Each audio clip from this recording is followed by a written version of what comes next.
Hi everyone, so just another quick video from me. I seriously do not want to sound patronising to anyone telling anybody what to do about when I was talking about the argument recently.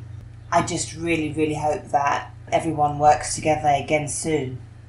It's quite clear objectively how powerful that TI team was, and I think it's a shame because I can see how hard people have been working and how much they cared and wanted things to go right. So it's a real shame that things aren't going as right as they should be.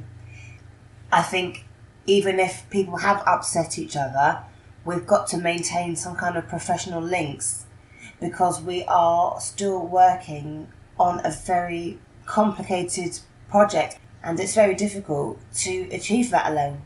So in this video, I was just going to add some thoughts about strategies for getting out of this problem. And there has always been a path of the law that starts at the grassroots, at the level of the individual, at the police station, and goes all the way up to the international United Nations. What I don't want people to do is use up a lot of energy, particularly in court cases, where they don't have enough preparation and understanding of the legal system, and then they go through these really heart-wrenching court cases.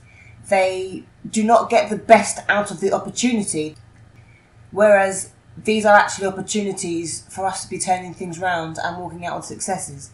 And it's emotional stress, it's time, and it's money as well. So, as I say, I studied law. Now, what I've tried to explain about this is that it's not just the case that an individual can rock up to a police station with their CCTV of their own case and hope to be protected, okay? Because as we can see, everybody's being knocked down by the police because the police are able to, at the moment, rely on the false mental health label. What that means is it doesn't mean that we can never rely on the police to start this legal process, obviously leading all the way up to the top, international arena. It means that we have to understand how to get on that first rung, that first step of the ladder with the police. Because at the moment, we've been told that as a society we can just go up to the police and tell them what's happening and the police are going to come and save us. Okay, but this is the first time that I think people are aware that that might not actually happen. You might run to the police and say, oh, someone's doing something and this is what's happening. It's being turned back on you. You're being given a mental health label. Nobody was expecting that curveball. So what I'm saying is we are able to rock up to the police and start the process, but it has to be done in the right way. And this leads on to my next point about the fact that rather than just going to the police, our approach has to be a strategy that takes into account a number of factors at the same time. So we know that the police will avoid it where possible. So therefore, it is not possible for them to avoid it when the public eye is on them.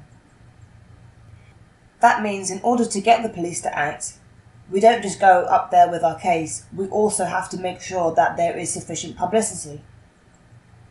And we have to do that, arrange that publicity in advance before we contact the police. So what do I mean by publicity? Well, there are a number of aspects to this. The first aspect, as we know, is getting the awareness of the public. Just ordinary members of the public. We need to do it big. We have seen a number of adverts done by one targeted individual organisation putting up adverts on the motorway, on the M21, on the M25, and also on subways, on the trains, on subway stations. That was fabulous as well, and billboards.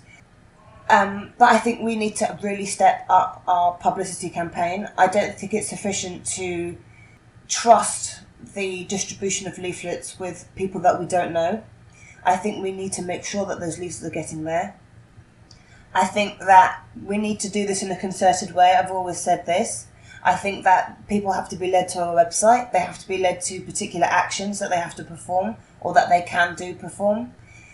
I think that they have to be made aware sufficiently of the real issue without it being done in a frightening way. And this all depends on leaflet construction, leaflet design, and leaflet distribution. And I know that there has been some great efforts in this regard. I just am pointing out that in terms of publicity, there is a point where a critical mass of people and interested parties and interested members of the public will be reached. I don't think we've reached that stage yet. I think that, we've been handing them out. People, thankfully, have been handing them out to MPs. We need to also make sure that the public now is being fully made aware of this. And when I say all these things, I'm not trying to dictate to other people, by the way. I've got various limitations on what I can do personally as well, which I think many people who know, has spoken to me will know now. But I've also got limitations that I'm working around. But believe me, don't worry, I'm going to pull my bit, because I'm going to collect all this information together and put that legal case forward, because that's what I can do. That's how I've been trained, But what I don't want to what I want to make sure is that other people don't waste their time. Some people might say, well, because these legal cases are in different jurisdictions, how can you help? And I've always been able to spot points. That's been one of my talents. I spotted the subprime crisis, for example, in one of the legal cases that I was working on, and then, surprise, surprise, I wasn't able to get to the court in time because somebody pickpocketed my bank card without me realising, so I couldn't get to the court and argue that point. But as I say, what I'm saying is use me as a resource in that area, because that's what I can do and that's what I can contribute, you see. I'll just mention, by the way, that I know I did say that I was going to help somebody with some of their legal case against the police. What I said at the time was that I was concerned because if there wasn't an overall broader strategy to deal with the rest of the aspects of the targeting at the same time, then just working on that one legal case could have brought a lot of serious repercussions for me that I wasn't able to handle at that time, simply because it's the police.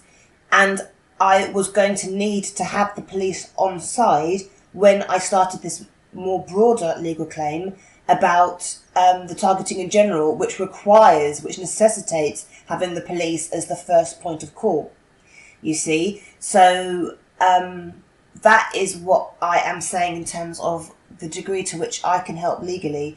I am able to help people flesh out the targeting and overall targeting aspects, but I wouldn't be able to simply perhaps help in the individual case as much. I feel that it needs to lead to the overall case being dealt with as well for me to be able to get the kind of leverage that I need to win the case. Right, so I'll just pick up again about the publicity, what I'm saying that we need to do. So the first aspect of the publicity was to get the members of the public aware of what is going on, but also to give them signposts so they can be led to a website, they can be, encouraged to perhaps even register on a database. The website that they are directed to, for example, we could be monitoring the traffic and seeing which type of publicity campaigns lead to the greatest response. Although, of course, we've got to take their responses with a bit of pinch of salt because all the results are being doctored at the moment. So anyway, the second part of the publicity is personal publicity. And as I say, the first thing I think that's really important is that every TI has a website. You can get a free website now very easily. And it's got to lay out your particular case. But this is what I mean about having a stronger argument to make rather than just relying on a couple of Zset-sung scratches on your door at night or something. We've got to be able to be fully documenting the wider problem, all the evidence, because it's when you put all the evidence together that it screams out to anybody clearly what's going on. It's only when one person who mistakenly trusted mental health professionals and just told them as it was and didn't realise they had to overstand the Zset-sung and overstand the communication, and they've become deeper and deeper into their personal Zset-sung story and are perhaps sounding more and more irrational. So, but all those irrationalities and that person must be delusional, that person must be hallucinating, all that is quickly washed away when the massive facts of everybody's story put together when the massive facts of history are put together. So one of the things that I was going to do is put all this history together, put all the court cases together, show how incrementally, all this information has to be collated into some kind of mega database, and I don't think it hurts at all for us to replicate these mega databases. So, you may well want to collate your own mega database, and I will mine too. But I think it's the mega database which is clearly signposted, chronological order, very easy for people to use.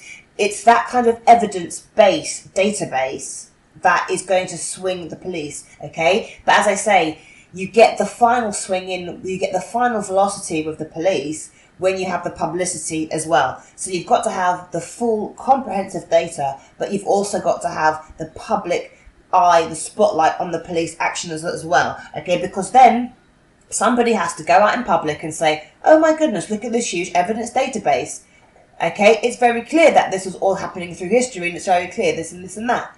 Now, how is that person going to turn around and say that the accuser has a mental illness? He's not able to, okay? He's not able to, because there's been a comprehensive evidence and the public eye on the comprehensive evidence. So these two things are strategy, and they go hand in hand. And finally, what I'll say for now is what I've been saying about nutrition recently, is that it's a very good thing for TIs to get into as well.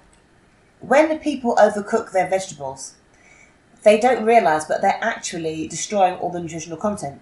Vegetables are not really supposed to be cooked at high temperatures for a very long time at all. They should be very, very gently cooked and not cooked very much at all, because the cooking process itself destroys all the nutritional content. So if you're eating vegetables, you think, well, I'm having vegetables for dinner, I must be being healthy. You're not actually being healthy, because you've destroyed all the nutritional content without realising it. So this is the same thing about every single time we put forward our case. We are wasting our own time if we have not overstood Susetstang and the doubts that people have.